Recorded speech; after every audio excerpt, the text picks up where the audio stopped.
Welcome, all my people, man. Good morning. Previewing the San Francisco 49ers against the Minnesota Vikings. And I'm going to have somebody on with me. He's going to help me preview this. I appreciate everybody that's already locked in the chat. Hope everybody's having a blessed morning. I hope everybody's feeling good. But you already know what it is, man. It's the San Francisco 49ers morning show. Let's go. Intercepted. It is picked off by Aaron Crocker. Over midfield, he'll run it all the way into the end zone. Touchdown. Cross Talk TV podcast. Peace.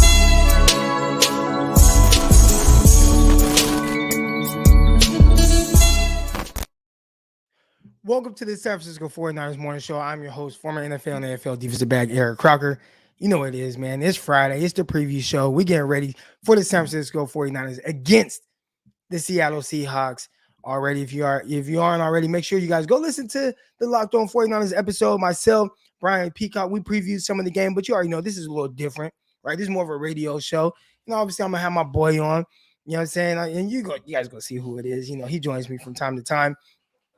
All right, but this is more of a morning. This is more of a radio show. You know, I like that. There are a lot of people that listen to this on their way to work. I think that's awesome. All that stuff is cool. Good morning, all the faithful in here already. I see the flames coming in. I've kind of gotten away from it because I don't know, my mind. I just start thinking about some whole other stuff. But 5 flames if you're feeling good. Less than 5 flames, we got to talk about it. You know what I'm saying? Less than 5 flames, we got to talk about it. Top of the morning, all my dogs in here. You know what I'm saying? All my Stockton folks, all my 209 folks, man. Shout out to all y'all. Shout out to everybody all around the world. But I'm really real 209. Y'all see my little 209 homie, Raleigh Brown. He committed to USC. He committed to USC. I talked about it. I coach Raleigh right here at Edison High School, Southside Stockton. And that was before Raleigh left to Modern Day. So it was his sophomore year. He already had all the offers in the world. I mean, he had all the offers from, any big school you could think of, Alabama, USC, Florida State, everybody. He already had all those offers by his sophomore year. So it was pretty cool coaching him, just that type of caliber athlete. And you could just tell, like, damn, the game's just real easy for this dude. He might be one of the bigger recruits we've ever had in Stockton. Now, at that same school, and one of his coaches, we had Lavelle Hawkins. Lavelle Hawkins, he was a 5-star athlete. He was the number 9 receiver in the nation. I actually had to guard Lavelle Hawkins in high school. But Lavelle, he was a big recruit. He actually went to LSU when they won a national title. So the LSU, this is in 2003 or whatever, 2004. LSU won a national title. Lavelle went to LSU with Nick Saban. But after the first game, he didn't play, packed his stuff up, left, went to California, went to JUCO, San Francisco City College, for a semester or a year. Somehow graduated with his AA and everything he needed in like a semester. I don't know how he did it. He went to 2 different schools at one time, went to practice, went to school, then took a bus, went to another school and got all his credits, was able to leave, went to Cal Berkeley. Went there for 3 years. He's graduated from there, played 7 years in the NFL. So shout out to my dog, Lavelle Hawkins, one of the best men I've ever met, one of the best guys I've ever been around. He's like family to me, like a big brother to me. So shout out to Lavelle. But Lavelle was a big time recruit. I think Raleigh might be a little bit bigger of a recruit because he's like number 1 running back in the nation or whatever he is. All right, but shout out to the whole 209, man. Whole lot of talent there in Stockton, California. Someone, I don't want to say it's slept on. I think it's starting to get a little bit more love, but we got some dogs. And they built different. You know what I'm saying? They built different. Anyways, if you haven't already, download the Underdog Fantasy app. We're going to get into that towards the end of the show.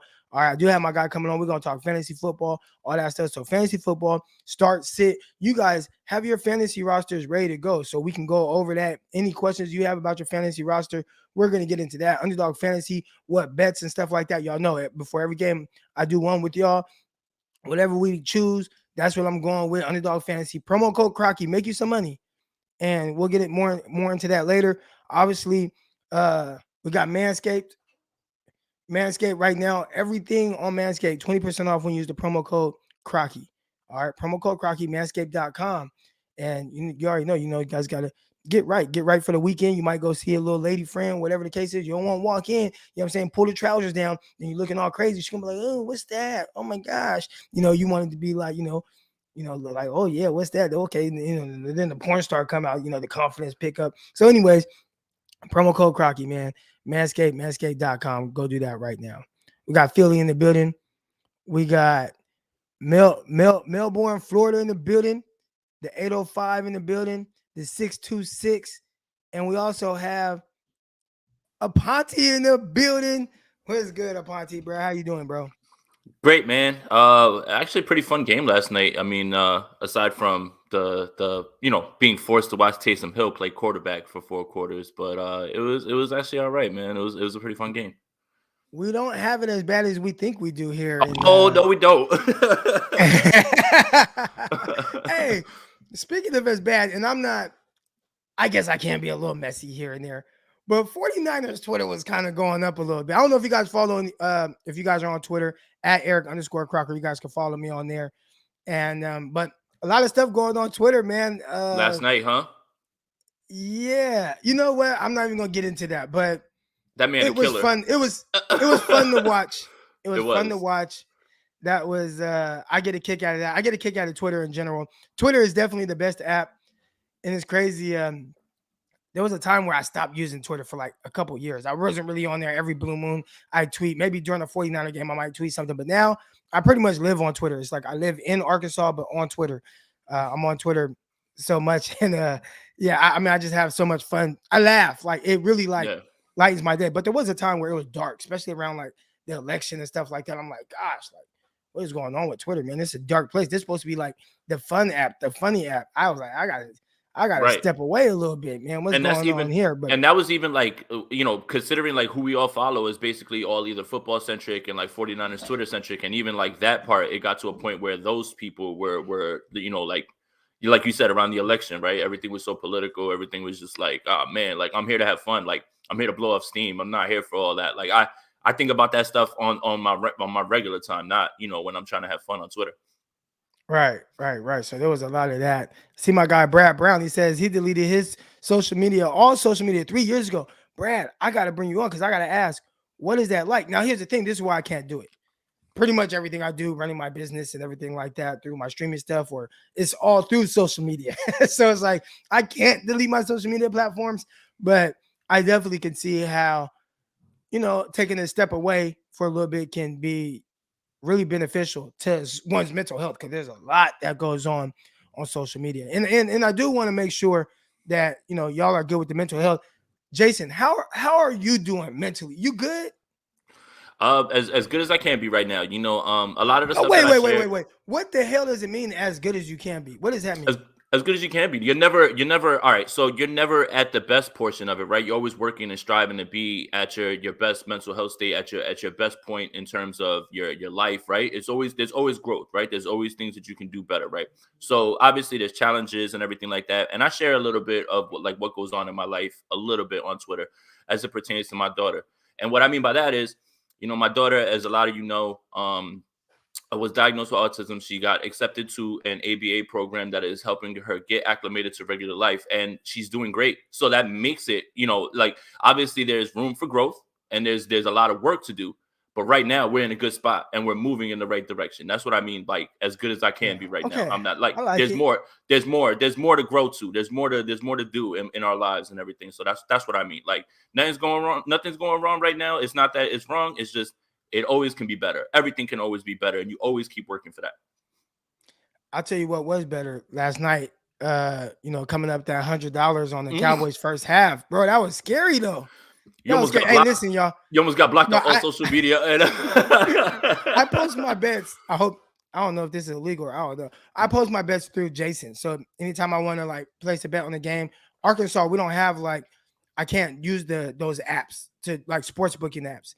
All right, so I'll send the money to Aponte, and then he'll put in the bet for me. But I took the Cowboys. I took the Cowboys minus 3.5 first half, and I didn't get over that 3.5 until they kicked the field goal as time expired. So they made it a little scary. Then I was like, should I go with the second half? We talked about it. You're like, you don't think they're going to score 2 touchdowns? I'm like, dude, I don't know. they only scored 2 touchdowns because they had that crazy ass pick 6 towards the Mm-hmm. end of the fourth quarter.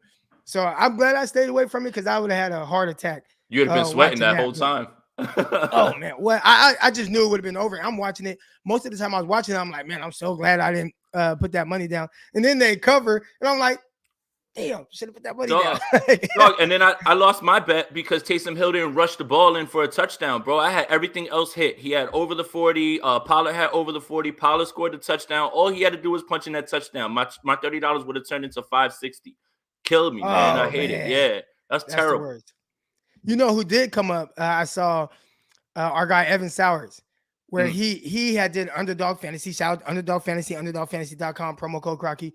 But he posted his Underdog Fantasy slip, and he came up. It was like $150, whatever it was, off of 4 plays. And the only reason why he got it was because Schultz had 40. His over under was set at 43.5. He had 43 yards. Wow. And that carried on throughout the whole fourth quarter. He was a half yard short, like for most of the fourth quarter. So Evan was watching like, oh my gosh. And he never had another yard. So Evans came up.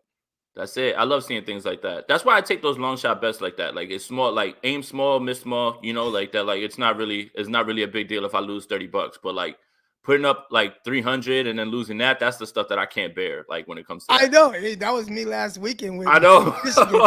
I was with you too, man. That parlay, I was sitting there. I was like, man, I don't even watch college football. I was locked in all day, and then like 3 of them hit, and I was like, uh-oh, and then it was that one, the Texas A&M game, right? That was the one that was like, yeah, come on, man, it blew it.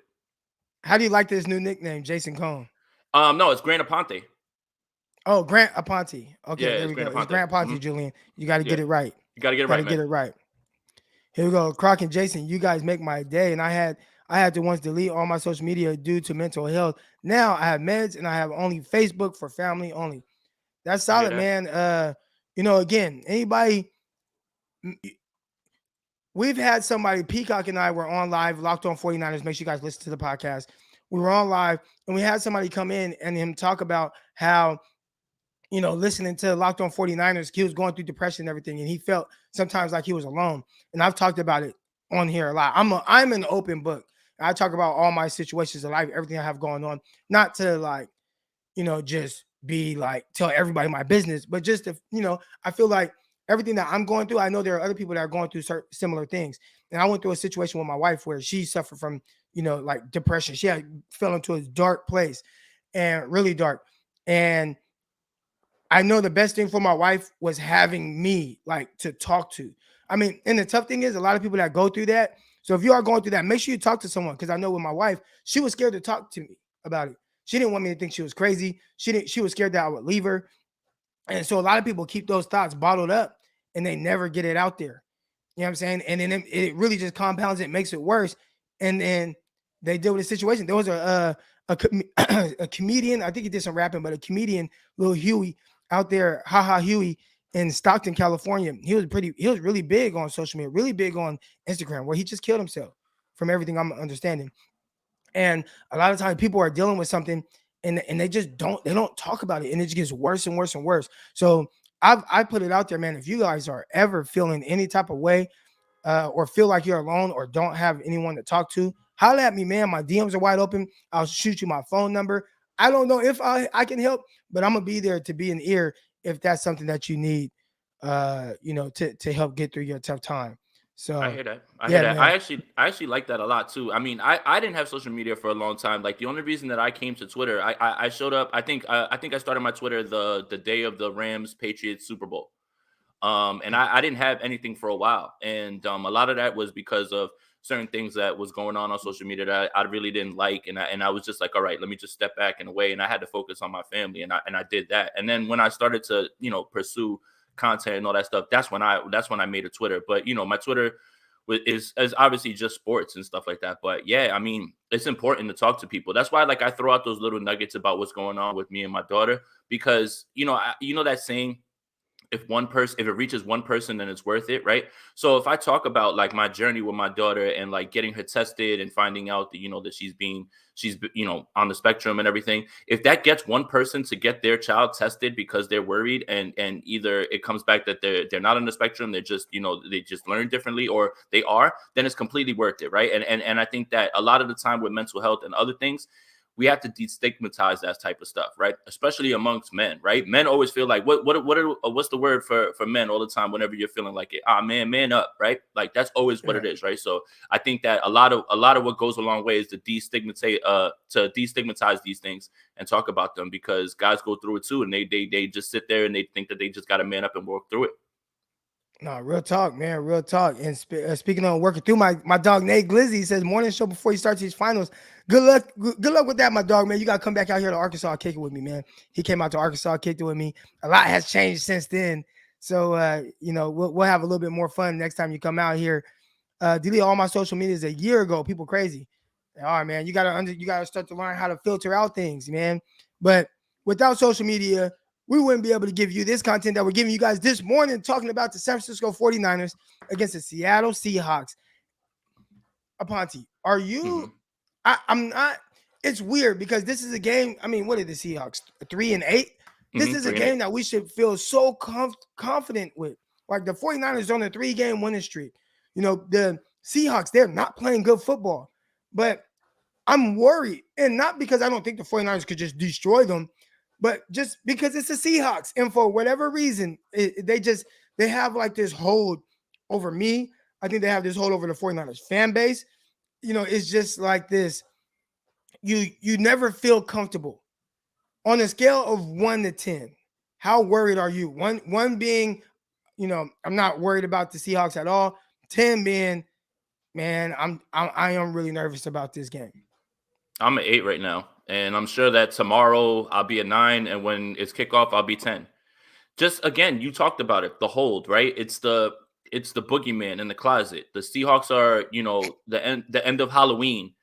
You think Michael Myers is dead, and he bursts through the door at the end, and like he's still not dead, right? Like that's the Seahawks, man. You have to understand that fan base, that organization, that group that has been together for this long time. They know exactly what's at stake this week. This is exactly going to be their Super Bowl, right? They are going to come with everything that they have because they feel that they're on the precipice of an end of an era type thing. And that's what the 49ers need to be worried about. And you know how it goes in Seattle. We have PTSD. And I don't want to go through all of the horrible things that have happened up there, because things somehow snowball in Seattle. Like once they get a little bit of momentum, all of a sudden it's either a comeback or it just snowballs into like a large defeat. Like it felt like for a long time with Seattle and the 49ers that those games only went one of two ways. One, Seattle just completely blast the 49ers, right? Like even when the 49ers were right. During the Harbaugh years, they would just get blasted, or they would have or they would have their heart ripped out at the last moment by Seattle. It was never any in between. It was either you get destroyed or you lose at the last minute. And a lot of that is why 49er fans are, telling each other, hey, don't take this game lightly. Now, and they shouldn't, because I believe that the Seahawks understand the same thing that we understand. The 49ers have a real chance to end this era, and they're not going to go quietly. I fully expect them to play their best game of the season. I fully expect them to empty the tank. I fully expect that crowd to be loud as hell, because the one thing that they don't want to do is have this end at the hands of the 49ers, man. They know what's up. Right. Now, let's say, and we're getting ahead a little bit, I do want to talk about key matchups and everything with you, but let's say the 49ers do destroy them. All right. Hypothetically speaking, 49ers destroy Seahawks. Again, we're going to get into the details of this game, but 49ers destroy them. Do you think that this could legitimately be an end of an era in Seattle? Because this is a team. I mean, they go to the playoffs every year. They don't miss the playoffs. 49ers, we talk about Kyle Shanahan. He's had one winning season in 4 years, and still everybody said, oh, no, let's wait and see. The Seahawks, this will be their first losing season in I don't know how many years with Pete Carroll. And it's like they're hitting that panic button. Do you think that this could really dismantle the Seattle Seahawks? I think so. I mean, it just seems like Russell Wilson has wanted to be out. I don't know if that is what's going on with his play, anything like that. And it's starting to get that vibe of you need a new voice in the room when it comes to Pete Carroll as well, too. Like, I've never seen Pete Carroll so destroyed. Like, after a press conference, he walked right out. Like, you know him. Like, he's super optimist, right? Like, this is uncharted territory for them. So it's getting to a point where it's starting to feel like, okay, maybe it's time to get a new voice in the room. And Russell Wilson already wants out. So I do think that legitimately this probably is going to be the end of an era, right? And when you talk about, Kyle Shanahan 1 year, and all of those things, man, 3-9 is hard to come back from. So you're definitely not going to make the playoffs if you lose this game. Like, it's not going to happen right now. It looks like 10 wins will probably get you in at this point. Like, it looks like there's legitimately going to be a 10-8 team that's going to get in, 10-7 team that's going to get into the playoffs this year. But 3-9, you're not coming back from that. And I think that the frustration of what's going on with Seattle is how they're flaming out. Like, they lost in the first round last year. That was a flame out. Then remember, Jared Goff came into that game and was the backup. He had a broken thumb. I mean, it's the way they had that little guy, number 9 or something, running around. Yeah, whoever he was. Walford, I think his name. Oh, somebody, something like that. I can't remember. Yeah. And I think that's really what it is, right? And for all the people that say, well, you want an elite quarterback, they've only won 1 Super Bowl with Russell Wilson. And I mean, you make the playoffs every year, that's what you want. But I think that that's what's kind of lost on the whole. Well, you need an elite guy. Even the elite guys only win once. I think that should go to show you how hard it is in this league. Now, obviously, we're living in the age of Tom Brady. That's something different. This is something that you're never going to see ever again. He's the Michael Jordan of the NFL, right? Where 100%. There's a lot of people that did not win Super Bowls because he's in the league. 100%. That happened with Michael Jordan. There's a lot of people talk about Charles Barkley. Man, Charles Barkley ain't never had a ring. Well, it's like he had to face Michael Jordan. Michael Jordan stopped a lot of people over an 8-year span from winning NBA Finals, and that's what Tom Brady's been to in the NFL. There's this stat about kind of people. Well, when's the last time a mobile quarterback won a Super Bowl? Or it's only happened so many times. Like, dude, Tom Brady's been in Super Bowl damn near every year since 2003. Right. Like, of course, like they're not winning. The mobile quarterback not winning Super Bowls. Look who they're playing against. Right. Look exactly. at Donovan McNabb. Donovan McNabb was somebody who can move a little bit, right? Like he lost to Tom Brady. Russell Wilson lost to Tom Brady. Like, he stopped a lot of guys from winning that ball. Right. And I think that's the point when you talk about a lot of people who are like, man, you need a lead quarterback. You need a lead quarterback. Well, Rodgers has won. Wilson has won, right? Like it's sometimes it doesn't pan out that way. So yeah, it definitely feels like this is the end of an era for the Seahawks right now. Like this is a time for them to figure out a new plan at quarterback. They've got to go in a different direction because it doesn't seem like Russ wants to be there. And it seems like they need a new voice in the room. They even might need a new general manager because the way that they've been building this roster has caught up to itself right now. And not investing in O-line and drafting running backs and not doing so good. I mean, I know that Jamal Adams, a lot of people make jokes, but that trade looks really, really bad right now. Very bad, especially considering what you gave up. Like you gave up all, like right now, the middle 6 picks, I believe, of the top 10 are all going to be teams from New Jersey. 2 Giants picks, 2 Jets picks, and 2 Eagles picks right now. That's insane, man. And that's another thing. It's like, man, if you're going to give up all those picks, no matter what happens with this Trey Lance thing, the 49ers did it in the interest of getting a franchise quarterback, not a safety. Right. And, I mean, you look at the safeties. I don't even think Jamal Adams is the best safety on this team. No, Quandre Diggs is. Yeah. Yeah. Diggs is the one making plays, especially in the backfield. Let's talk about matchups in this game. All right, you're heading into this game, got the 49ers against the Seahawks, and you're looking at the 49ers offense, one that's without a Deebo Samuel, right? Does not having Deebo Samuel worry you? And if so, who is that one guy that you think needs to take his game to the next level? It does worry me because of this. We all love what Elijah Mitchell is doing, even though I've been branded the Elijah Mitchell hater. But Elijah Mitchell, right, it has been out of necessity that he's had to do what Joe Williams. Joe Williams. I'm done with you, man. You better stop pulling up to my lives and telling lies. Here's the thing. Elijah Mitchell is doing what he's doing with that workload, and it's amazing, right? But who's the second running back behind him? Deebo Samuel. Now, I think that a lot of that is out of necessity because Jeff Wilson isn't exactly playing the way that he, that people expected him to, whether that's the injury or whether that's just, how he is. That's just how he is. Okay. I mean, all right. Yeah, that's fair. But there's been other times where he's been pushed into duty and he's been a bell cow and he's 25, 120. He gives you, listen, Jeff Wilson gives you a game or two where he does go crazy. But if you kind of look at his game logs over the years, a majority of his games aren't like these explosive outcomes.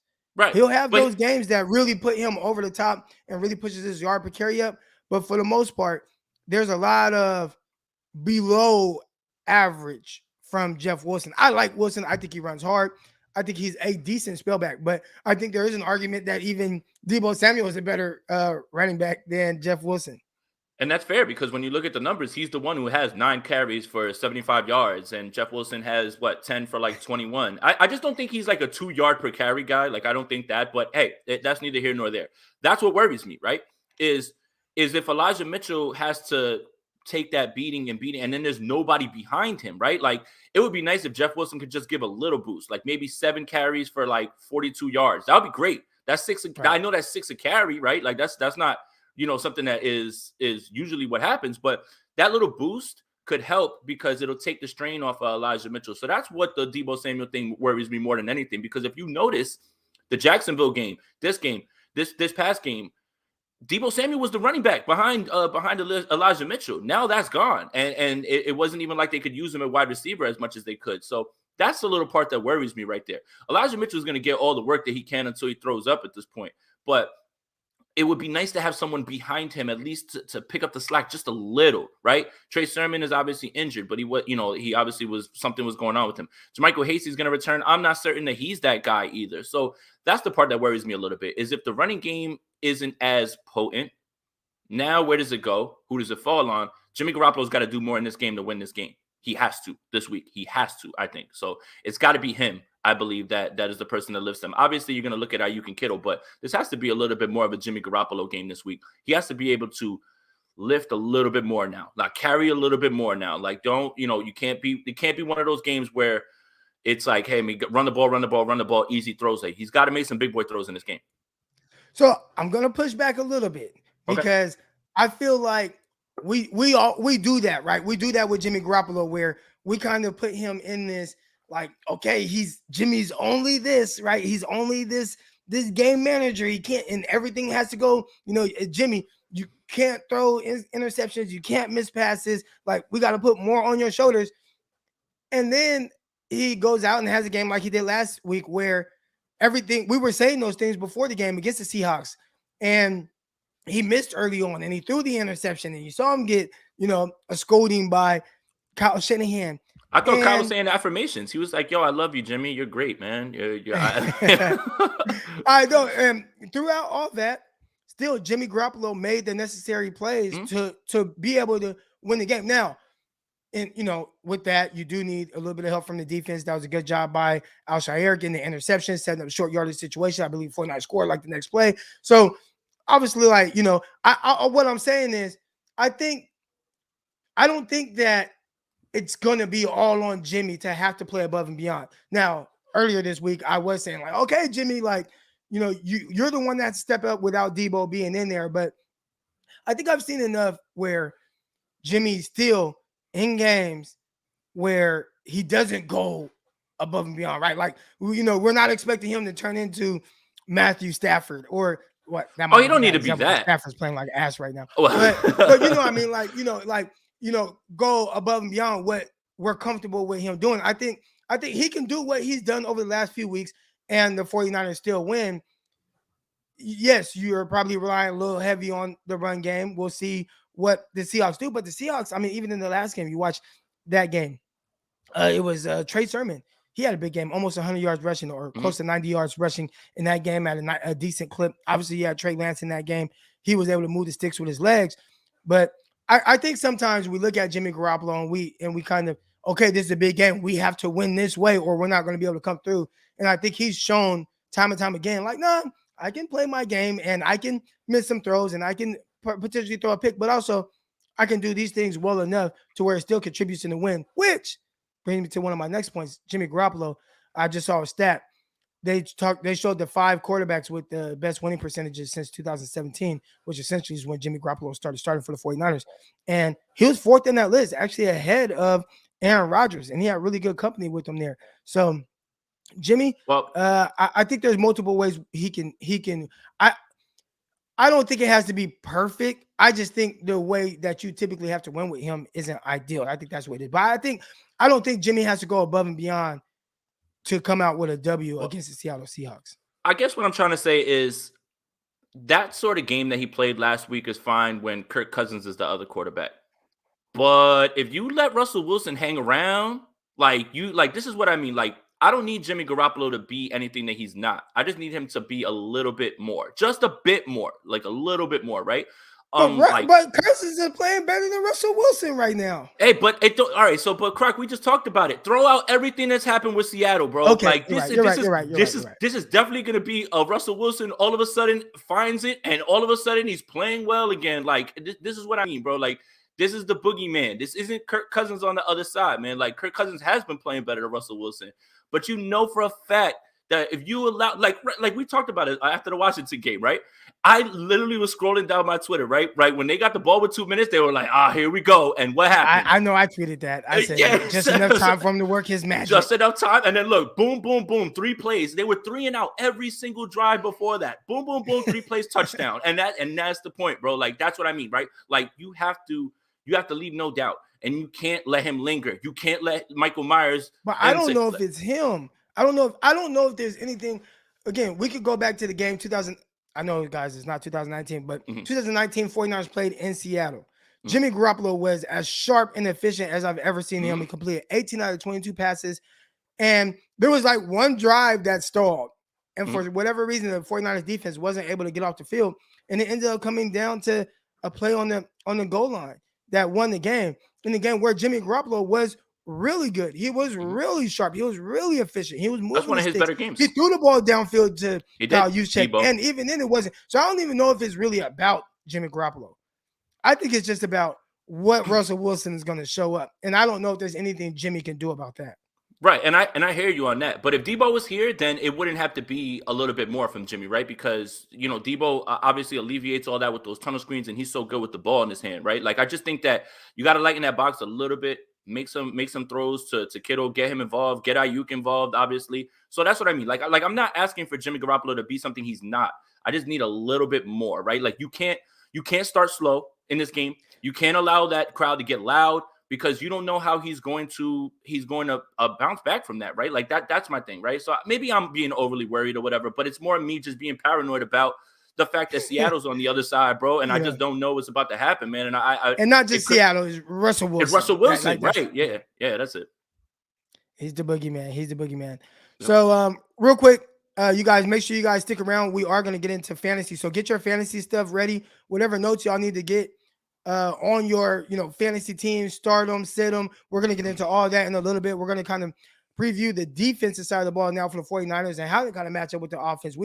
We've talked about what's going on with the 49ers offense and what it's going to take to win. We know Debo's not playing. George Kittle probably has to take a step up. Let's keep it going, right? On the other side of the ball, a lot of people, I've been a big advocate of the 49ers defense. Again, I'm not saying that they're playing lights out, but I think the secondary has been playing well. I think if the 49ers are going to really be able to control this game, right? You talked about 49ers having to really get out and put their throats on or their foot on the Seahawks' throats. It's probably going to be the front that has to kind of dominate. And that's what the part that's been lacking the most with the 49ers. So do you think there's a scenario or what can the 49ers do to continue to kind of put a little bit more pressure on Russell Wilson? When I was watching the Washington football game, that's what the difference was. They were, making him move. He's doing his little ducking thing, they were collapsing the pocket. They were getting out there in the backfield. They were making life miserable on them, making them have to try to run outside the pocket, make plays on the move. They were chasing him down from behind, tackling him, slamming him on his shoulder. Like they were kind of beating Russell Wilson up a little bit. Do you think the 49ers front can do that? Not with just the 4, unfortunately, right now, because obviously Nick Bosa is incredible, right? But he's being double teamed at a rate of like 28%. I believe it's second in the league. That's insane. And you would think, okay, he's being double teamed, other guys are winning. It's not necessarily happening like that. Kevin Gibbons had a very nice play in that game as well, too. Arden Key has been solid here and there. But I think a lot of what's going to have to happen in this game is D'Amico's going to have to send some extra pressure. And I expect that because Hufanga is going to be playing a lot closer to the line of scrimmage in this game. And I expect him to be on the field a ton, especially considering Greenlaw's out. We don't know what's going on with Marcel Harris right now at this point, especially I guess we'll find out today where he's at with the concussion protocol. So they're going to have to send a little bit more pressure. And I think that's where you see Hufanga a little bit more. Maybe if KK is on the field, that's what you're going to see. So they've got to bring some added pressure. Now, that obviously forces on the back end, and you can talk to this a little bit more better than I can. The secondary is going to have to be very solid, and they're going to have to be playing their best game because they're going to be left out there with, less people in coverage if you're sending people, obviously. So I think that the way to get to him is obviously, look, that line's not good right now. Like, even Dwayne Brown is like not even like he's their best lineman probably, and he's been getting whipped, and that offensive line is in shambles right now at this point. So the only way to really stop Russell Wilson is to keep putting pressure on him. And if you can't get that with the front four, it's going to be a long day, because that's when he starts to work. Maybe he'll get out of the pocket. That's when those back-breaking third downs happen. Keep him in the pocket, put pressure on him, and make him try to look over guys. And then, the secondary is going to have to be solid on the back end, I think. Real quick, I missed this super chat from my guy Chris. He says, Jeff Wilson will be fine. He's good. Remember, he was hurt. Jeff Wilson's always kind of hurt, right? Like, I mean, I don't want to be hard on Jeff Wilson. I like Jeff Wilson. I like how hard he runs. I like that dark place he goes to before games. You've seen the videos of him like walking off the field. He looks angry. He looks mad. I think he runs with that type of physical abandonment of his body, like does not care. He inflicts punishment on opposing tacklers. But when you just start to really look into it a little bit, he's decent. I don't think he's what 49er fans think he is, but he's solid. I mean, again, we're not counting on him to be the guy either. So there's that. I think if you do, ideally he's good in the spell role. We've seen games where he has had to be the guy, and he's had big games. And I'm like, damn, where's that Jeff Wilson consistently? Because it's just not there consistently. But maybe they don't ask him to be this big yardage, big gang guy. He's just, dude, just run straight ahead as fast as you can. Maybe make a guy miss, run through a couple people's chests, and that's what he's going to be. So, but yeah, he was hurt, but I think he kind of always banged up a little bit. So now we're getting to it. So you're a Jeff Wilson hater. All right. I like this. I got it. Oh, man. I like Jeff Wilson. Maybe I am a Jeff Wilson hater. When it pertains to the 49ers, right, and we're, getting back to the defense, I did see somebody talk about Arden Key. And Arden Key, where was it at? Can't find it. But anyways, Arden Key, oh, here we go. Thoughts on mixing in 5-2 with the LB's injuries. Okay, so 5-2, that's a 5-man front with 2 linebackers. I don't know if they'll go that route. That would be something that's interesting to see, like how they kind of balance that, right? Like wanting to get more guys in there, depending on what the Seahawks want to do. But it sounds kind of like the Seahawks have done a little bit more 3 receiver sets. And that's kind of contradicting what we've thought of the Seahawks, which have been more of a, hey, we want to run heavy, power. We got these backs. But right now, maybe it's because they don't have that power back right now. They've gone a little bit away from what their identity is. And maybe that's been the issue with Russell Wilson. But I think this is a game where you potentially could just play more nickel. And with guys missing, and we'll see what's going on with Fred Warner. I heard yesterday he was on the sideline running around, had a helmet on. He's trying. So Fred's trying to play, and we'll see if he's able to play. But it is encouraging to see him, have his jersey on, have a helmet on, running around on the sideline, do those things. But with guys going out, this just might be more of a nickel-heavy game for the 49ers. And one thing I will say about the 49ers having to play more nickel, and that's with Kawhi Williams in there. Kawhi Williams, he's good around the line of scrimmage. He's good, against the run in that area, from what I've seen. Like, I see him make enough plays to where, okay, I'm not really overly worried about him. Also, what you could do is go big nickel, where, essentially you do have 4 down linemen, you do have 2 linebackers, but maybe you make Hufanga, a nickel. He obviously, is more of a wheel type position, but just a big nickel role where you still have some of that coverage. You don't lose that, but you still have some of that physicality around the line of scrimmage, whether it's Hufanga or whether it's Tart. 2 guys that can play kind of in that role and really help. So I don't know if you have to go 5-2 here, but I think you can go 4-2 with an extra DB on the field that can still help versus the run. Yeah. And yeah, I mean, it's gonna fall on D'Amico Ryans to be creative and find ways to create the pressure and keep it going. I mean, obviously the Fred Warner thing, we'll see if he's gonna play. I'm probably not counting on that. The way that I've been thinking about this game is that he's not gonna play. And you know what? As much as you need him this week, it probably is smart to make sure that he's good because you're gonna need him for much longer. Same thing with Debo, right? I mean, these it couldn't have happened at a worse time, but at the same time, you have to be smart. But it's gonna fall on D'Amico Ryans to find ways to keep Russell Wilson in the pocket, man, and don't allow him to get those backbreaking first down runs. Like those are the ones that worry me, right? And like we talked about it right after the Washington game.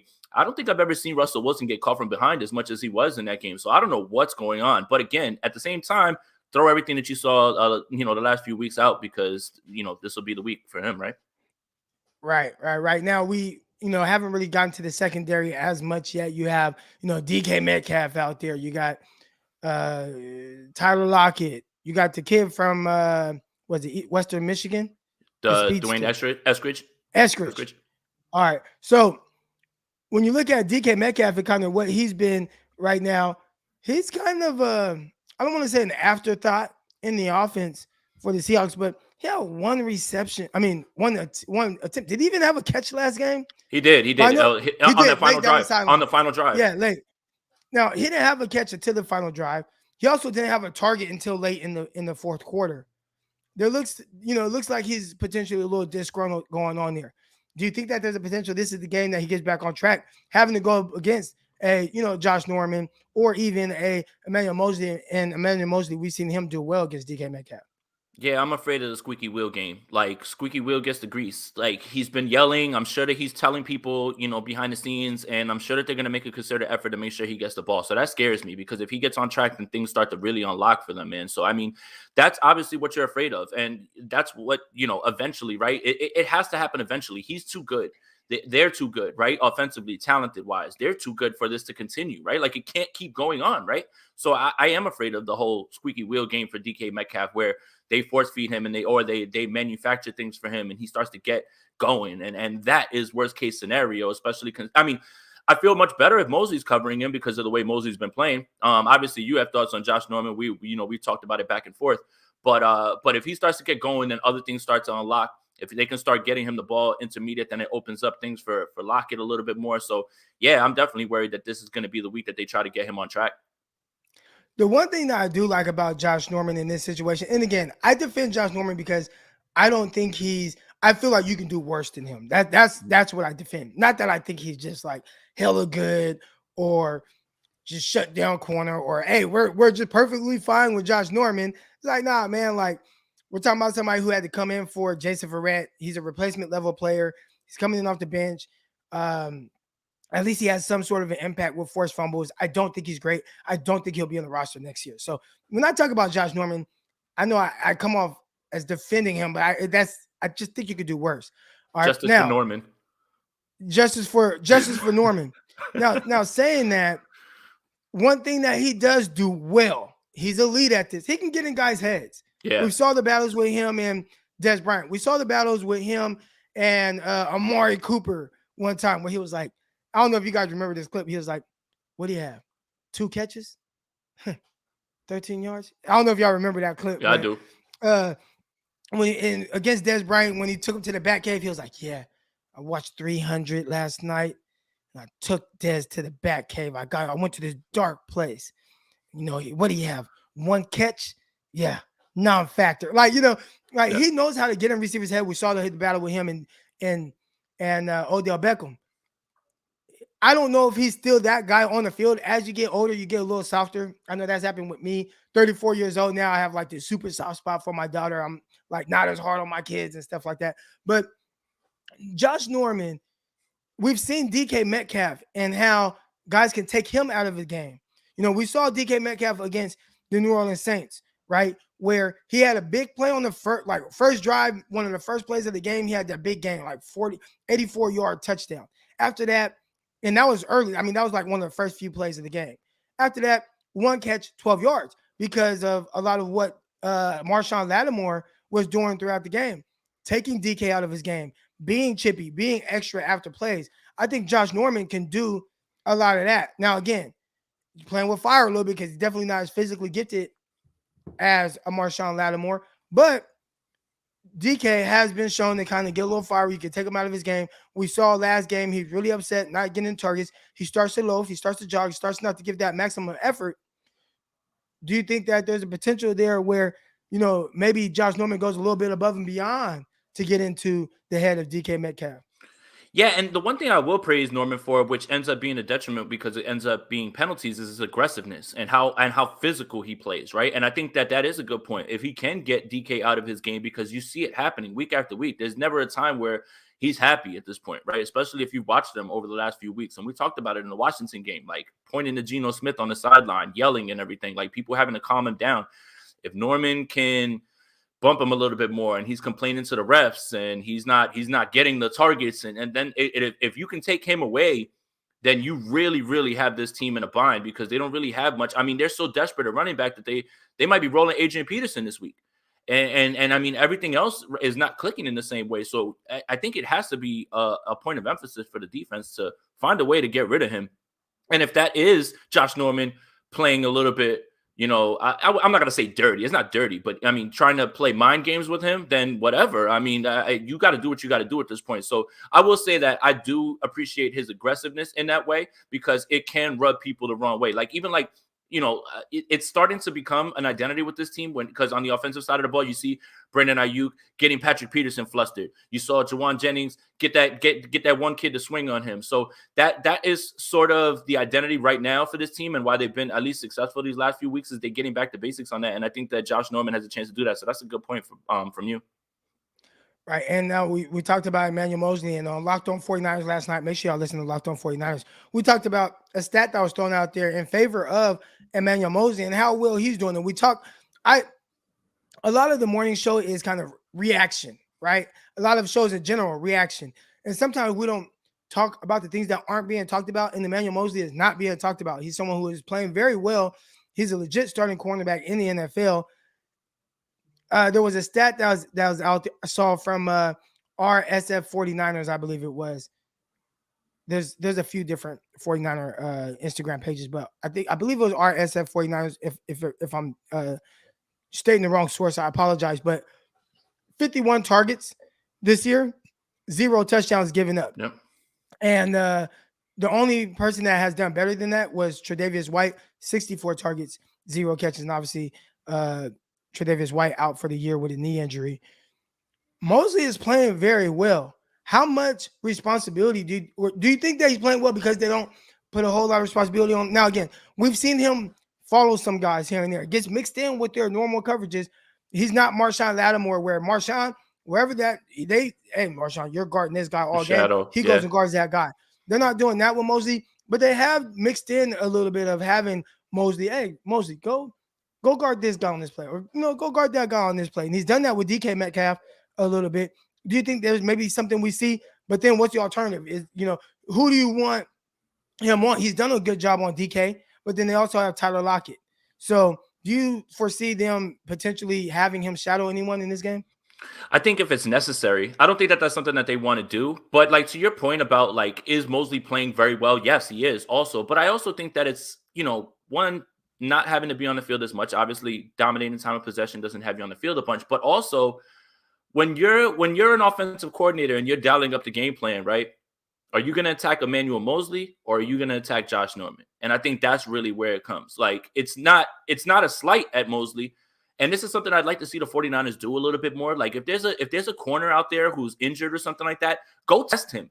Like when a new guy comes in, take a shot. Like go see what he's about. So I think that a lot more people are going to try Josh Norman before they're going to try Mosley, because one, he's playing very well, and two, that's probably the matchup to attack.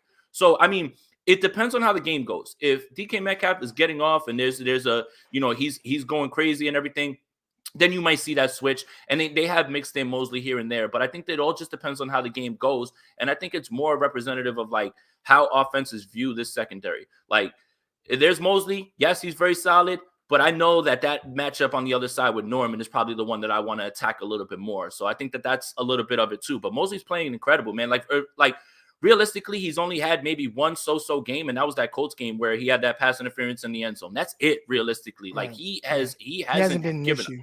no at all, man. And for as much as we knock the 49ers for, well, you missed on this pick, you have to give them props when they get an undrafted free agent and they turn him into a starter. Like that portion of it shouldn't be lost upon the whole draft process as well either. Just because he wasn't drafted doesn't mean that they didn't develop him. And I think that that's something that you need to take into account. For every swing and miss that you have in the draft, which everybody agrees is a crapshoot, you have to give them respect for getting an undrafted free agent to play at the level that Emmanuel Mosley has played, especially since he's been pressed into duty with Verrett being injured. Right. We have Trice here. I hate that we don't test rookies or a backup. Kyle has his plan and never sways away from it. Yeah, that's one thing that I've definitely pointed out with Kyle Shanahan. And it's crazy because I was thinking about it last night watching the Dallas Cowboys game, and I watched CeeDee Lamb run a 12-yard stop route. And I'm just like, he ran the 12-yard stop, caught the ball, knifed upfield, picked up some extra yards. And I'm just like, 49ers just don't do that. And I'm thinking why? Like, why don't they do that? And I think this is what might make it difficult. I think I'm not gonna say it. I'm not gonna say it. Sorry, guys. What, what a pump fake. Yeah. All right. I'm not gonna say it. I'm staying away from Jimmy Garoppolo. Jimmy Garoppolo slander. I knew it. Yeah. I knew it, man. I'm staying away from it. But yeah, I would like to see Kyle Shanahan attack opposing teams' weaknesses as well. He attacks their weaknesses with scheme for the most part. So he knows how to put guys in conflict. Hey, if this guy shows on film that he's, undisciplined in this role, he definitely does a really good job of, hey, I'm going to attack this guy and put him in conflict to make him pick this, and we're going to go this way with it. But you don't see him just say, damn, that corner sucks. Let's go at him. And let's keep going at him. Let's keep targeting him. We don't see that. Like Carson Wentz in the Colts game, he didn't throw the ball well, but when you notice that guys are either grabbing deep down the field, he took shots. He continued, and then as soon as Drake Kirkpatrick comes in the game, I got my guy Pittman over there. Okay, toss that thing up, right? So I think that I know where you were going with it, and I think what was understood. They want to hear it. So what's understood? But what's understood doesn't need to be said. What's understood? That's it. Jimmy has some of his limitations. Again, I want to preface this by saying there are things that Jimmy does extremely well. And I think Kyle Shanahan does a really good job of playing to Jimmy Garoppolo's strengths while giving him an offense where he can play in rhythm and get the ball out of his hands. And that's when we see the best version of Jimmy Garoppolo. There are certain things, and we talk about Jimmy with his limitations, to where he doesn't excel at certain things. He doesn't excel at throwing outside the numbers or certain drive throws. So we don't put those into the offense. Some of those things to take advantage of a weakness at cornerback would be having to push the ball downfield or make certain drive throws or potentially throw tight window throws on the outside. And that's just not something that Jimmy Garoppolo excels at. So it makes it hard for Kyle Shanahan to really just take advantage of a weakness that's on the outside. So instead of doing that, he does what Jimmy Garoppolo does extremely well. And that's be efficient, over the middle, timing throws, playing in rhythm. Jimmy does that at as good as anyone in the NFL. So why do something that Jimmy's not great at when he wins this way? I have the fourth best winning percentage with Jimmy Garoppolo starting in the NFL since 2017. I'm going to do the things that lead to that leads to victories, and it's not targeting one player on the outside because he's not as great. Right. And you can't have it both ways, right? Like, we can complain with all of those things too, but it's a coach's job to play to his team strengths, his players' strengths, and that's it. Like, you don't force guys to do what they don't want to do or they're not as capable of, right? It's just, it would be nice sometimes when there's a backup or there's a rookie or somebody who's struggling, right, to just say, hey man, let's just test them out, see what's going on. Like for example, right, Jason Verrett, right, when he comes into that Steelers game in 2019, right, that's Mason Rudolph on the other side. Right. And what does he do? Mason Rudolph looks and says, okay, Jason Verrett just came in the game, shot to Deontay Johnson, boom, right over his head, touchdown. And obviously Jason Verrett wasn't ready right then. So look, I mean, but all right, this comment, that's fine. We know that. We're not saying I don't think we're acting like that, right? We didn't say that he doesn't win with Jimmy or can't be like we're not talking about Frank here. Since 2017, only one QB has been more efficient at quarterback than Jimmy Garoppolo, and his name is Patrick Mahomes. Definitely. And there's a reason why Jimmy Garoppolo is so efficient, That right? kind of Kyle plays doesn't to our ask him to point. do certain things. That Yeah. plays to our point. He's And we're playing to saying his quarterback strength. he doesn't do the outside throwing stuff Right. because that's not his strengths. If we Right. want the best version of Jimmy Garoppolo, is doing the things that he does, and that typically can lead to wins. Yes. So when people talk about Kyle, offensive genius, and all this, I think that's part of it, right? And again, most coaches, they want to play to their players' strengths. I think Kyle does an exceptional job of doing that with Jimmy Garoppolo. And again, his strengths are really high, and that's why when I talk about trading Jimmy Garoppolo and potentially getting a first round pick, that's because I value what Jimmy does well. And I watched the Saints last night, and there's no way that you can tell. I think if the Saints had Jimmy Garoppolo last night, they win that game. Yeah. They win that game. Croc. Because he's just better. He's better than whatever we saw from Taysom Hill. I think Jimmy is a good quarterback. Croc, some breaking news. Seahawks offensive coordinator Shane Waldron says he wants to get the ball to DK Metcalf more in week 13. We've got to get that guy the ball. We're going to keep working to get that done, not making any excuses about different things that happen throughout the course of the game. It's just something we have to get done. Wow. I wonder who just said that. Yeah, okay, but here's my thing. I think it's obvious to everyone in America that you need to get DK Metcalf more involved. But I do think I hate that they're going to make it more of a focal point heading into this game because they're playing against the 49ers. I think that they're just gonna they're gonna design one reads to Metcalf now, and I think that this is gonna be whoever's gonna be on the other side of him better be ready because they're gonna try. Oh, Chris, why are you gassing it? that boy a killer, man. Stop playing with my man Vish, man. Don't play with Vish. Right. All right, real quick. We are gonna get to some of your guys' calls. I want to take this time right now to go over some fantasy football stuff. So if you haven't already, hit the like button. All right, hit the like button, click the chat down. There's 187 of y'all in here. I haven't checked on how many likes there have been so far. I'm not going to check, but I want you guys to do me a favor. Click the chat down, hit the like button, and then come back in here. And if you do like this show and you're new to it, hit the like button and also subscribe to this channel so you can join us every morning, 6:30 a.m. Pacific time, 9:30 a.m. Eastern time, 8:30 Central time, which is my time. All right, appreciate everybody that's in the chat right now. I appreciate my guy Jason LaPlante for coming on. But let's get into some of the fantasy talk. All right. And you guys, whatever fantasy questions you have, put those in the chat. Obviously, sometimes the chat starts booming. It's hard to catch some of it. Super chats help. All right. Helps me kind of really see it. But any fantasy questions, whether it's 49ers or other, put those in the chat right now. We will focus more on 49ers and fantasy football as it pertains to what we're expecting from players. But anything that you have, whether it's 49ers related or other, put it in the chat right now. All right, so fantasy football. Let's talk about just what you're kind of expecting. If you have Brandon Ayuk, right? Now this is a game where Deebo Samuel will not be active. Are you expecting an influx in just production from Brandon Ayuk? And is that someone that people should start? Let's say you have Deontay Johnson, Deontay Johnson, Brandon Ayuk, and Terry McLaurin. Are you starting Brandon Ayuk over any of those guys? I'm starting all three of them. That means one of them is going to be my flex. I mean, if you play in a 2 wide receiver league, you have to. I think Brandon Ayuk is an auto start at this point in this game because last week you saw it even with Deebo Samuel there. 3 catches, 93 yards. One of Jimmy Garoppolo's best throws was to Brandon Ayuk, that throw over the middle that was just out of the fingertips of the linebacker.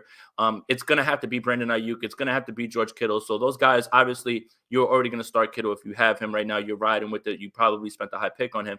But the way that Ayuk is ascending right now, I don't think that there's a world where you can't start him now at this point. You would have to have some really, really, really great options to bench him at this point. All right, so I have now. This helps me because a couple guys aren't playing their own bye. But let's say hypothetically all these guys are playing. You tell me who you're playing. Okay. DJ Moore, Jarvis Landry, Jamar Chase, Brandon Ayuk.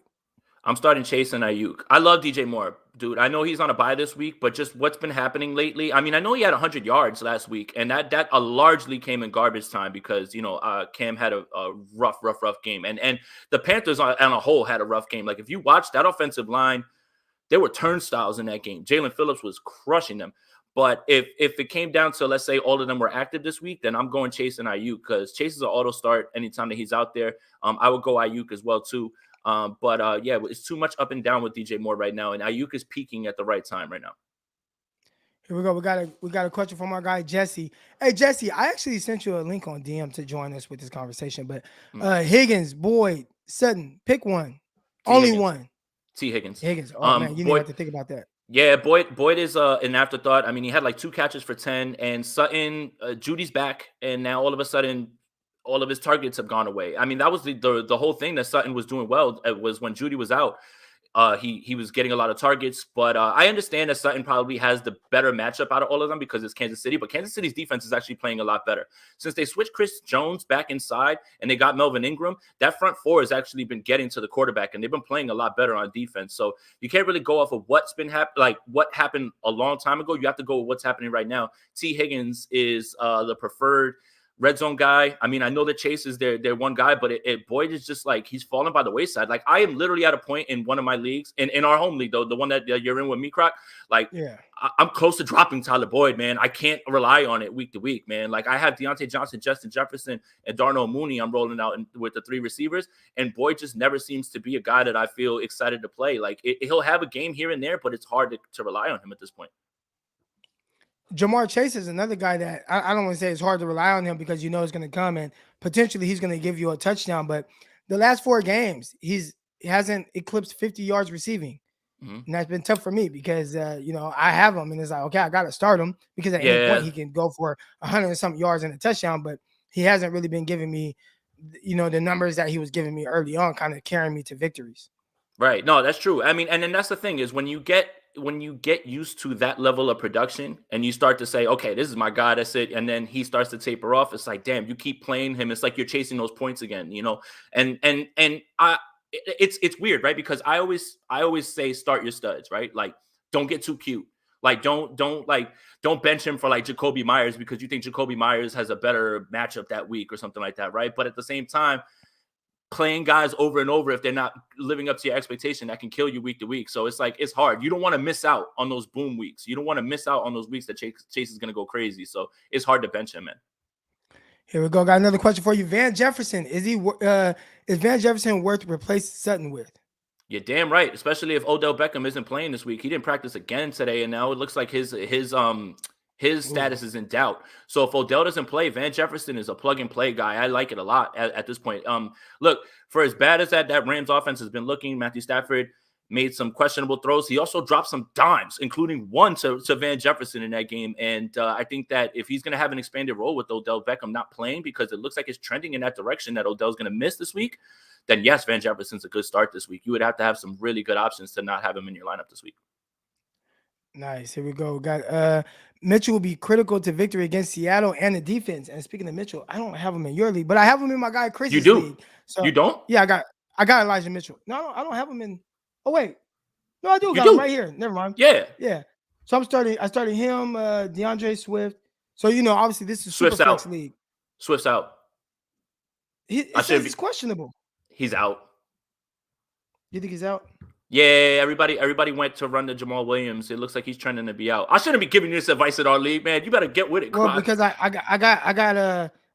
got Williams anyways. All right, so then there you go. I mean, one way or another, you starting the Lions running back then. Yep. You better keep your eye on Darren that. Waller. Waller's Darren out. Waller looks like he's out. So doubtful. Let's see. Let's look at players available. I'm going to need a tight end. All right. Foster Moreau would have been the pickup. Foster Moreau would have been the pickup if you were the Waller manager, just because he's going to have a full-time role. Cole Kmet, if Allen Robinson's not going to play, so that's a boost for Darnell Mooney and Cole Kmet. That would be the person that I would be looking at probably. That's probably your best bet from what's left in our league. Here's my options here. Mm-hmm. Cole Kmet, Gerald Everett, or Tyler Conklin. Everett obviously playing against the 49ers. Yeah, Conklin's touchdown or bust. That one's a little bit tougher. He almost had a touchdown against the 49ers last week. Gerald Everett actually seems to be somebody who Russ likes, and he's familiar with the Rams offense. He came right over. But I think I would lean Kmet here just because they're going to be missing options with Allen Robinson. I don't think Allen Robinson's playing this week, and we're going to find out today. If he doesn't practice again today, he's out Sunday. So that'll just be Mooney and Kmet. So they're playing Arizona. They're going to need to throw the ball. There's going to be plenty of garbage time. Even if it's Fields or if it's Dalton, I would feel fine with it. All right. I hope we answered a lot of you guys' fantasy football questions. Appreciate everybody that's in here. We're gonna get into a little bit of underdog fantasy, and then I'm gonna put the link in the chat for y'all. All right, so you already know what it is with the underdog fantasy promo code Crocky. Go to underdogfantasy.com or download the app Underdog Fantasy. Use promo code Crocky when signing up. All right, and you guys are about to see right now just how fun this app is. I have a great time doing it, especially if you are one that likes to bet, like I definitely do. All right, so here we go. We got Underdog Fantasy. You guys are going to help me. And, you know, we do the 49ers game. All right. So we're only doing 49ers game.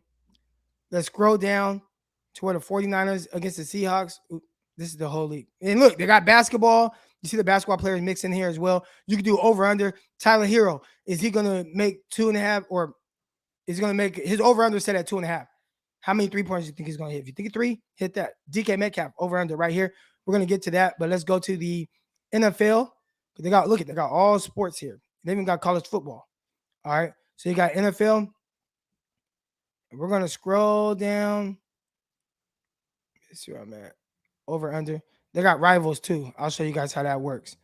But again, this is Underdog Fantasy right now. I love it. They don't have a whole lot of props out for the 49ers right now, but I do know one thing. Off top, I'm taking the over on Jimmy G's passing yards, 228 yards. Now here's the sticky thing. Go ahead. Over. I'm taking the over on Jimmy's yards. Okay. Yeah. Okay. I feel confident. I feel confident with that. Okay. You don't. You sound no, like no, no. I'm just saying okay. I'm just listening. I'm not. No, that's not how you. No, right, you're okay. What I do? No, I'm not condescending. You're okay or was like that. not that. You're okay no. was not one of like. That's. Oh, okay. That's, like that's what you're doing. Okay, it was like a like. Oh, you know, like did you see that video of Kevin Hart and he was like, damn.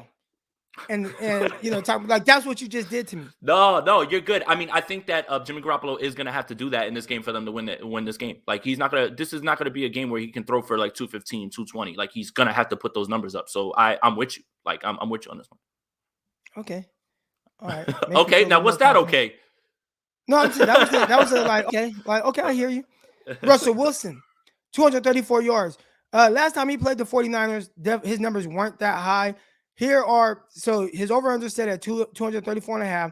These are his last few games, which crazy. How do you have 40 attempts and only 161 yards? So he's definitely not himself. Hopefully he doesn't snap out of that against the 49ers. It really took the last game to get over that this mark because he had that long drive. 207 yards against Arizona. He hasn't been throwing for a bunch of yards. No. So what's with his over-under set at 234.5, what are we doing? Like, it's funny because if you looked at his stat line, right? Let's say you blindly didn't watch the game and you just went and looked at the box score. He had like 101 passer rating. He only missed this amount of throws. You would have been, oh man, Russell Wilson had a really good game. No, he didn't. Like, he really didn't. That's why those numbers are deceiving. At this point, I think that I'm scared of what Russell Wilson is going to do in this game. 234 yards.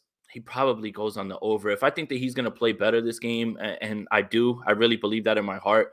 I think that he does go over in this game. Like you know, obviously the offensive coordinator coming out and saying that they want to get the ball to DK Metcalf. That's like, you know, not rocket science or anything like that. But I do think that they are going to have a game plan where they're going to have to throw more, especially considering the running back situation. So yeah, I think it's going to be over. I don't. I just now. I can't see him being that bad again. Go ahead. Here's my only pushback, and it's something that gets a little overlooked with the 49ers. They don't really give up a bunch of yards through the air. No. So do you think, here's the question. Do you think the 49ers will be able to limit the big play? Because if they limit the big play, then I think it's the under. But if they're not going to limit the big play, which they've done a good job of all year, then yeah, he'll hit the over if he gets that big play. Yeah, I think that this is still going to be like a 35-40 attempt game for him one way or another. Okay. I mean, I think that if he gets that many attempts, they can still limit the big play and he can still hit the over, I think. Like he can still hit those intermediate throws. Like he doesn't have to hit those bombs to hit 234 if he's going to throw it 40 times. Now, DK Metcalf's over-under is set at 63.5 yards. His last 3 games. Oh, man. So his last 3 games combined, I don't even think he's over 63. He's barely over 63.5 yards over the last 3 games combined. He had 1 reception for 13 yards against Washington. They obviously just came out and said that they want to get him more involved. 4 for 31 against Arizona. 3 for 26 against Green Bay. He just has not been getting it going. 63.5 over under right now. They just talked about wanting to get him more involved. Like, what are your thoughts on that? I mean, if Russell Wilson, I'm picking him to go 234. I think a lot of that has to do with DK Metcalf. So I'm gonna hit the over on this one too as well. There's a world where he doesn't have to hit that big play. If he's gonna throw it 40 times and he can get to 234, and I don't think that he gets to 234 without DK Metcalf. Like, this wouldn't be a huge 175 Tyler Lockett game. Now that I said that, watch it be that or whatever. But I think that if he's gonna get to that 234, he's gonna need DK Metcalf to have a pretty solid game. So I'm predicting the worst when it comes to the Seahawks because I expect them to play well this week. I don't know what the hell, I don't care what's been going on. I just know for a fact that this is the 49ers and they find a way to figure it out. I just think that he's going to have, I would hit the over because if I have Russell Wilson at the over, I think that DK Metcalf is going to be part of it. So. All right, here's what I want to do, man. You don't like picking the over on everything, right? We're right now. What we're doing is we're basically saying he's going to do something that he has not been doing. That's true. And even against the 49ers, we'll look at maybe one of his early matchups against the 49ers. Real quick, if you guys want to get in on any of this action right here that we're doing, here's the link right here. Just click the link, use promo code Crocky, and you guys too can get in on this over-under action and, make you a little money here. But DK Metcalf, Aponte told me to go with the over, so I'm gonna go with the over. Do what you want, Croc. I'm just giving you advice, man. Don't come back to me and be like, look what happened. No, it's cool. I mean, we're doing $5 here. Now, right. Here's some of the other games. I'll add a couple more. What's this, eggnog? No, it's a protein shake. A protein shake. You use my stuff, my Herbalife? No, I use my.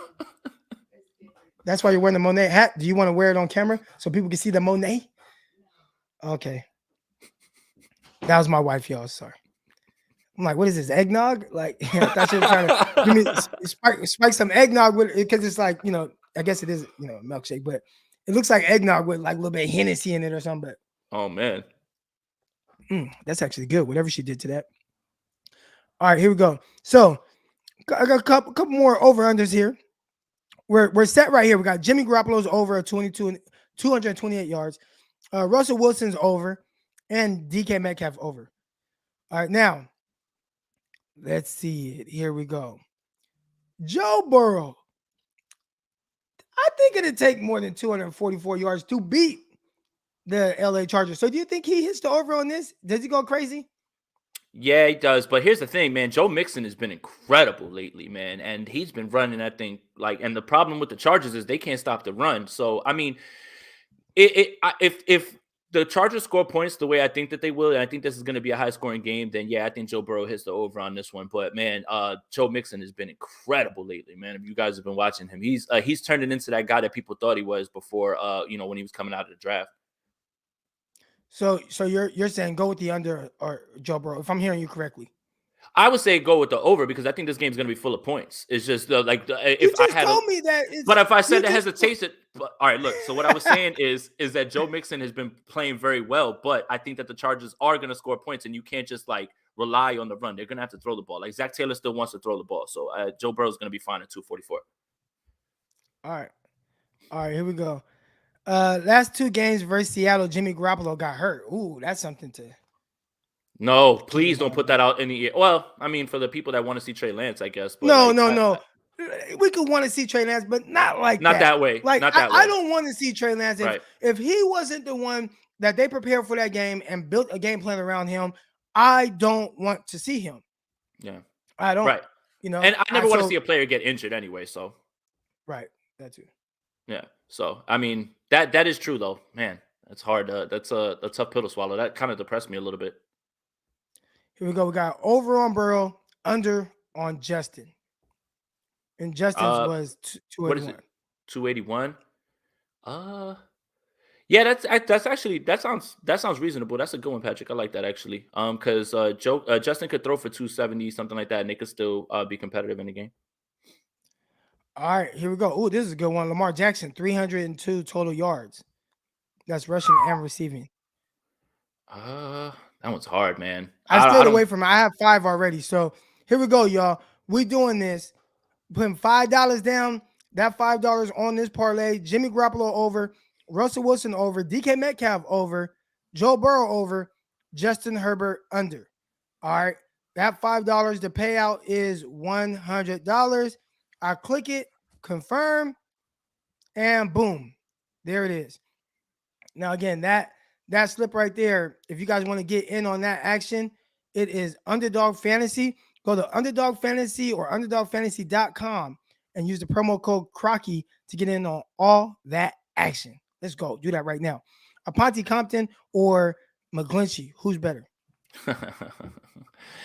McGlinchey, but Compton's playing well, man. I mean, I think that's where you're getting at, like right now. But honestly, like, you know, I know we give a lot of crap to Compton, but right now, I think a lot of what's happening with Compton is what Jalen Moore was struggling with a little bit in terms of understanding the protections, understanding the calls, the stunts, those things. And sometimes it's mind over matter, right? Like Compton isn't as athletically gifted as Moore. Obviously, we know that, but it's about understanding what you're seeing and being able to put yourself in position. And credit Kyle Shanahan for calling up quick plays, not allowing Compton to be left on an island. And I mean, Compton's playing right now. But yeah, the Mike McGlinchey stuff, like y'all are wilding right now if you think that Compton's better than McGlinchey. My guy Chris said we are not feeling McGlinchey loss at all. Like, it hasn't been an issue. Credit Kyle Shanahan. But I will say this, the whole, just plug and play Jalen Moore thing, that thing hasn't really progressed as well as people have been tossing that out there about, is because, again, you can't just flip left to right tackle and think that works. This isn't Pee Wee football. And he struggled in that. He got benched in the Jacksonville game. So he needs to go through his reps and everything as well. But again, Compton understands the offense, and Kyle knows the limitations on the right side. So he's not putting Jimmy Garoppolo in places where he has to straight drop back and the deeper long routes, because that puts Compton in a bind. And credit Kyle for doing the right thing and putting his players in success in spots to succeed. Here we go. We say Grant Cohn, the 49ers don't miss McGlinchey. And that's tough, right? Because you don't miss him, but you already picked up his fifth-year option. I mean, everybody has been feeling that McGlinchey was a little average, right? I mean, obviously, like, you know, there's certain areas where he does well, but for the most part, a little average in the sense of having to pay him an average of top 5 money for, or no, that's not what a fifth-year option is. But anyway, fifth-year option, he's going to make good money. Should you pay him as opposed to the trade-off, which is Jalen Moore on a rookie contract and a cheap one at that? Tom Compton, you know what I'm saying? Like next year, do you feel more comfortable rolling out with Tom? You could have saved money, right, by not picking up McGlinchey's fifth-year option, but you would have Tom Compton or Jalen Moore. Would you feel comfortable with that? I don't know. I mean, here's the thing. At least with Jalen Moore, he's, you know, he would be gaining experience. He's a draft pick, so you're developing him. That's fine. But right now with this team in win now mode, you really can't take those lumps at right tackle right now. Like, you can't have a guy who's going to continuously miss blocks and things like that. So in terms of development, because this team is winning games and they're in a playoff spot, you have to go with the veteran. I don't like the idea of like, just because Tom Compton's playing well for 3 games and things like that, as the more you play, the more chances you have to mess up. Yeah, I know. I don't want to disrespect NFL players, right? Like, I don't want to, you know, but the more opportunities that you have, the more chances for things to go wrong happen. So I don't think that, again, like, backups are backups for a reason, right? A backup quarterback can come in and play well for 2-3 games, but the more they play, generally things don't go their way because that's why they're a backup. But again, credit Kyle Shanahan, credit him for knowing to the guy who has the system down, Tom Compton, and calling plays that don't put him in a bind and putting people in position to succeed. Jason, we had a question here. Oh, wait, that wasn't it. Kyle has brain fart when the game's on the line. Okay, well, somebody asked, where was it at? Someone said, Jason, how tall are you? But someone answered that question for you right here. Yeah, I am. Yeah, I am. Croc, you got to see in Philly. 6'5" for no reason.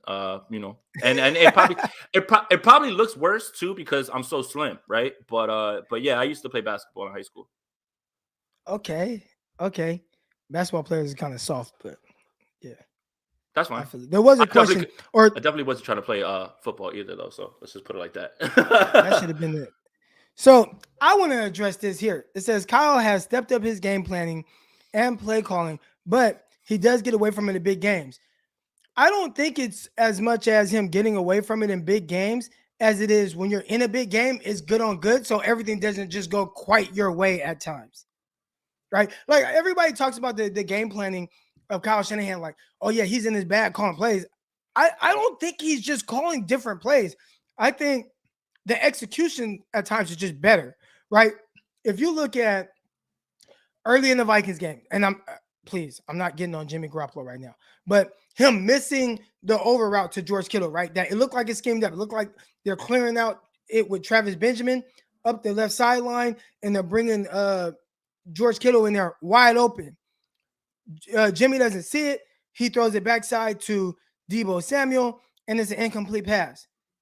Is Kyle not in his bag because Jimmy didn't throw to the guy that's wide open? That would have been a big catch and run. So there are times that things happen like that where I don't think it's that Kyle's not in his bag or that he's getting away from things that he wants to do. I think a lot of times, and I don't want to just say it's him, like I don't want to dissolve him of all issues, but I think at times it's just that the execution could just be poor from the offense on that given play. Right. And that's why, and I don't think he gets away from things that he wants to do in big games.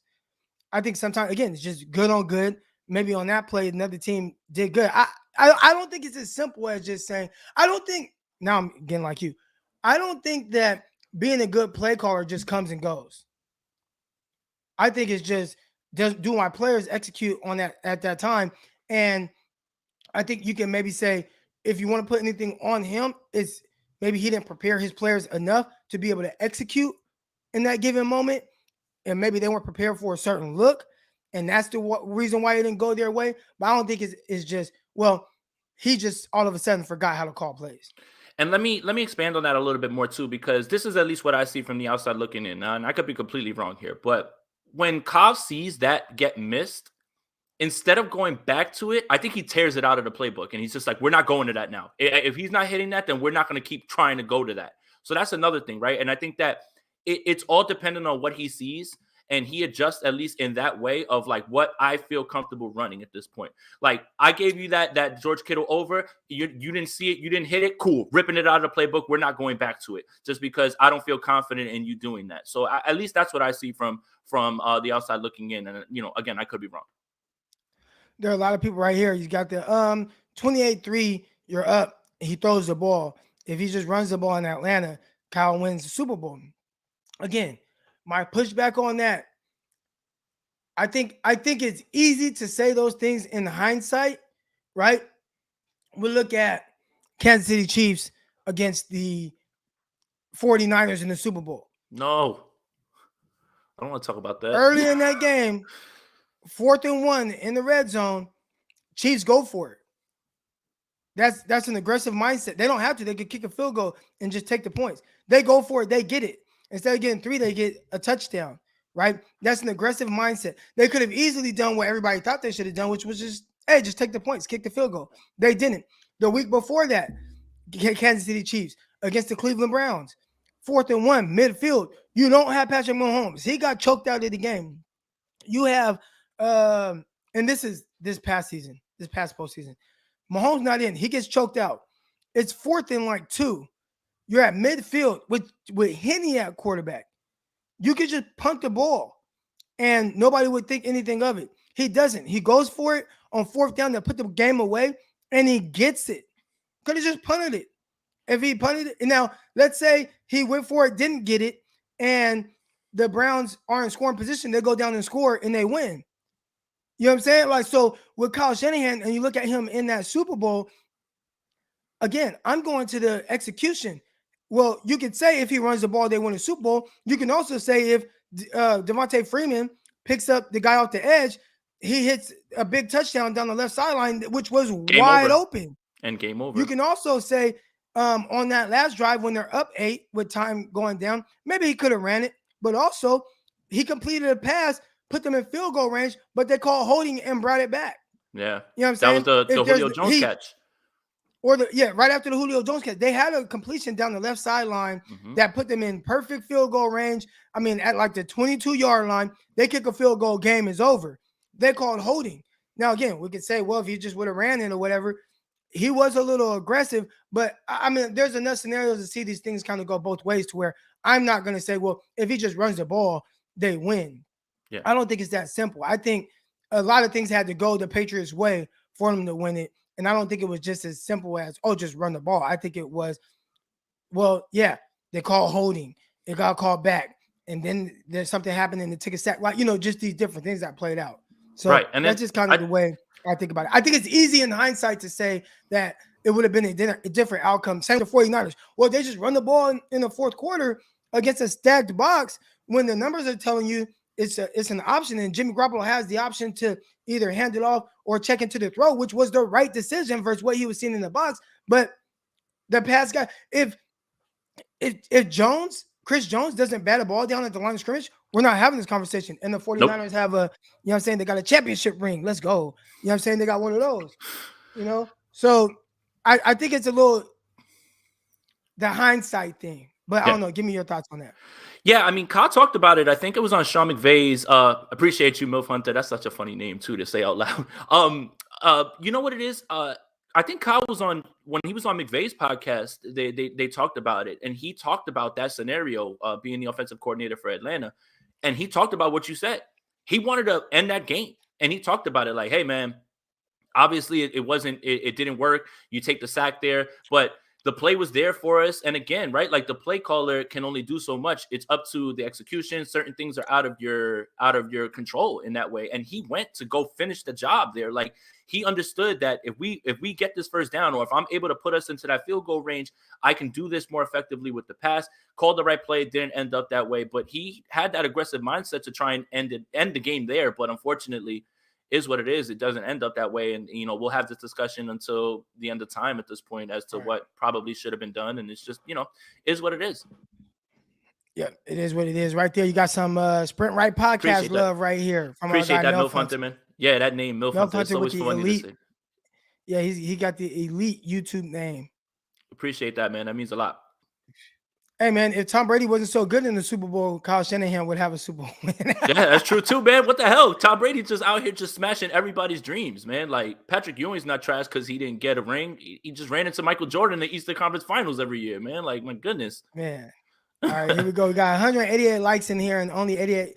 And real quick, yeah, definitely like this video. 88 likes. Come on, y'all. Let's get those likes up, baby. Get those likes up. When you're facing the boogeyman, when you're facing Tom Brady, okay, perfect example. And we'll end on this. Kyle Shanahan, earlier you used a Michael Myers reference, right? Right. And have you seen the latest Michael Myers? I have. Halloween? They should have finished the damn job. So they didn't finish the job, right? They thought they had him down. They're stabbing him. They're hitting him. They're beating him up. He's face down. He looks like he's dead, but they didn't finish the job, right? They took their foot off the gas pedal, and then he gets up and he kills everybody. And that's Tom Brady. When you think you're, oh yeah, it's just as simple as just run the ball here. But with Tom Brady, you can't take your foot off the gas. You can't take it off. You got to keep it going. And when you don't, that's when he gets you. He comes back, he gets you. That's what he did against Kyle. That's what he's done against 7 other people or 6 other teams in Super Bowls in his wins. You know who did not take their foot off the gas? You know who didn't take their foot off the gas against Tom Brady in the Super Bowl? The motherfucking Eagles. They were throwing the ball. They were getting tricky. It's goal line. They ran the Philly special. They did everything they could. And it took everything. Goddamn. Tom Brady threw for like 500 yards in that game. And lost. It took everything. It took everything it took the kitchen sink. It took everything to beat Tom Brady. You don't take your foot off the brake against him or the gas against him. You got to keep going. And Kyle kept going at it. And even when you do that, sometimes you still lose. Tom Brady's that good. And I appreciate everybody that's in the chat. Make sure you guys hit the like, hit the subscribe. Go ahead. Also, one more thing, for the people that are like, Jimmy rides defenses and everything, Tom Brady's played with some good opportunistic defenses who've made plays to him for putting him in position to go ahead and go through those drives as well, too. So everybody needs a defense. Everybody needs help. Everybody. Right. So my guy, Patrick Seeley, he says, so let me clarify. Kyle has good game and time management in big games. I'll say in moments like that, right? We're talking about the biggest games. When it's good on good, somebody has to lose. And unfortunately, Kyle has lost twice. I'll say that. Whatever decisions that went into the game being the way it was, the other team is good too. And there's a saying that we always use in sports, and especially football, like they get paid too, right? Kyle's not the only big guy that's getting paid big money to be able to come through. And unfortunately for him, he's been on the wrong end of things. I am not. I have a whole, I don't know how many episodes talking about Kyle Shanahan. I'm not one that's going to kiss his ass or say that he's this perfect guy or anything like that. I'm just saying from a non-objective perspective, looking at it, I understand that, and I get it. Kyle only lost once as a head coach. The other one, he's a play caller, though. He's calling the plays. I think we look at these situations and act like this team is just that much better. When you get to the Super Bowl, it's good on good. It's good versus good. And at any moment, the good from this side can be better than the good from this side. We can talk about all that stuff with the 49ers and stuff like that. Hell, 3rd and 15, they run that damn wasp play. They don't get that, the game is over. The game is over. And we're not talking about time management. We're not talking about play call. We're not talking about none of that. If we get off the field on 3rd and 15. One more thing too. And how did they get to 3rd and 15? Good. Patrick Mahomes and Tyreek Hill were better than the 49ers on that play. You know what I'm saying? So it's not as easy as just saying the clock management was bad. You have these people on the other side that are elite at what they do as well. One more thing too. This sounds like a head coach who has had this same label and had that stigma broken in that Super Bowl, and he actually coaches the Kansas City Chiefs. How long have people said the same exact thing about Andy Reid? Can't win the big one. Play calling, time management. You know how quickly that changes when you have somebody who's elite that can also execute your vision as well too. I know 49er fans don't want to hear that because of how long it took Andy Reid to win. But wasn't that the stigma about Andy Reid the entire time when he was with Philly? Like, he went to 5 straight NFC championships. It happens, man. And that's just what makes the game beautiful. So I know you don't want to hear that because it took him so long to break through. But that's what they used to say about Andy Reid. They ain't saying that about him now. I mean, obviously, after you win the Super Bowl, all that goes away. So someone says, stop talking about the TikTok Chiefs. I think that's a shot at Jackson Mahomes. I think we're all tired of Jackson Mahomes. I think that's a good time right now to end on this. I appreciate everybody that's in the chat. We didn't get to the callers today. We'll see if we can get to some Sunday morning before the game. Get y'all thoughts on how y'all feel on the 49ers against the Seahawks. Again, I appreciate everybody that's in here. Make sure you guys hit the like button. Over 200 in you here. Hit the like button. Hit the subscribe button. Appreciate everybody that's contributed to I have you over here. So Underdog Fantasy. It's over there, up there in the corner. I never get Underdog Fantasy. Promo code Crocky. All right. Manscaped. Manscaped.com. Promo code Crocky. All right. Go get right with all that good stuff. I appreciate everybody that's in the chat. You guys really are the highlight of my morning. I think this was awesome. Can't wait to Sunday. Make sure you guys tune in to the Locked On 49ers show with myself, Brian Peacock. Also, subscribe to the YouTube channel, the Locked On 49ers YouTube channel. It's up over 1,000 subscribers in 1 week. You guys are awesome. We appreciate all the support. Aponte, any last words, anything that you want to put out there? Yeah, just follow me on Twitter at Jason Aponte2103 and New Sprint Ride Option tonight on my YouTube channel, Jason Aponte. And again, thank you guys for pushing me over 4,000 subs, man. I appreciate you, Croc, and I appreciate the people who just started tapping in. There's going to be a lot of content coming out this week. So Saturday, probably not going to have anything, but Sunday, start sits questions, so you can come and tap in on that. And then I'll be right on after the game to talk about what happened in the game for instant reaction. So appreciate everybody who showed love and subscribe to the channel, and appreciate you, Croc, for helping me out with that. All good, all good. All right, y'all, man. I appreciate y'all. I'll check in with you guys maybe Sunday, but for sure Monday. You know what time it is. 6:30 a.m. Pacific time, 9:30 a.m. Eastern time. But until next time, man, we're out. Peace. Intercepted. It is picked off by Aaron Crocker. Over midfield, he'll run it all the way into the end. Wait a minute. We didn't give any a score prediction. You want to? You go first. to. You go first. I'm taking 49ers by 4, 27-23. I got the 49ers 24-21, and it's going to be a dogfight, man. My heart's racing now thinking about it.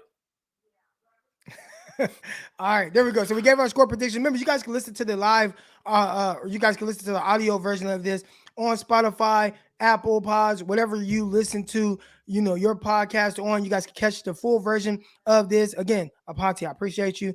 All right, we're out for real this time, guys. We're out for real this time. Right. Underdog Fantasy, promo code Crocky. Go do that right now. Peace. Intercepted. It is picked off by Aaron Rodgers. Over midfield, he'll run it all the way into the end zone. Touchdown. Cross Talk TV podcast. Peace.